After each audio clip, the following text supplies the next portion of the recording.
Hello guys! Hello everyone!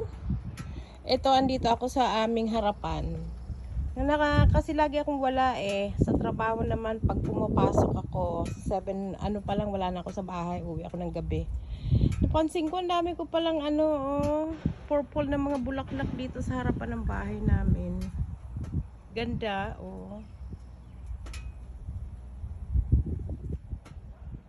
purple pala ngayon ang mga bulaklak na nandito. Ayan, katulad niya, kararating ko din lang uli, naglakad naman ako. Nakita niyo yung maple tree namin. Ayan, ang ganda. Puputuli namin yan pag mataas, kasi ayaw kong magkaroon parang na siya, parang katulad niyan ang taas. Pinuputol namin to. Ganito ang kulay nito pagka spring, pero pag mag-winter nalalaglag naman yan. So, di ba ang lago ng aking halaman dito sa harapan ng bahay? Tapos, mayroon pala pakita ko sa inyo, guys. So, papunta tayo doon sa mayroon pa pala akong bulaklak dito. Ito yung azalea. Azalea yata to. Ayan. Ayan, maraming bulaklak. Tapos, ito yung rhododendron. Ayan. Ito yung kulay pink. Ito naman yung kulay purple. Hindi pa siya malapit na yan.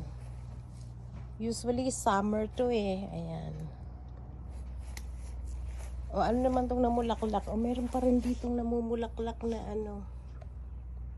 ganda very beautiful. Yung aking rose, wala pang mga yan. Papaputol ko. Pero may mga na siya, bulb na. Ito maganda to. Pabulaklakin ko muna siguro bago ko paputulan dito sa asawa ko. May nagmi-maintain kasi ng yard namin. Kaya walang hindi sila nag-mower.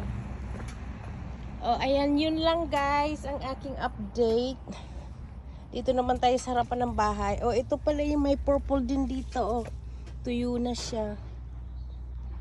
Ang daming mga purple. Kararating ko lang, naglakad ako sa park. So, dito ko muna pinark yung aking sasakyan kasi yung garahe ay nag-check ng langis yung aking asawa para naman sa sasakyan niya. Ayan guys, ang aming neighbor. Ang daming mga bulaklak. Nakita niyo yung bulaklak na yun? Teka, may dadaan na sasakyan. Ayan puro bulaklak yan Yan yung azalea. Yun naman isa din yun puno ng bulaklak. Ganito talagang aming neighbor, very tahimik.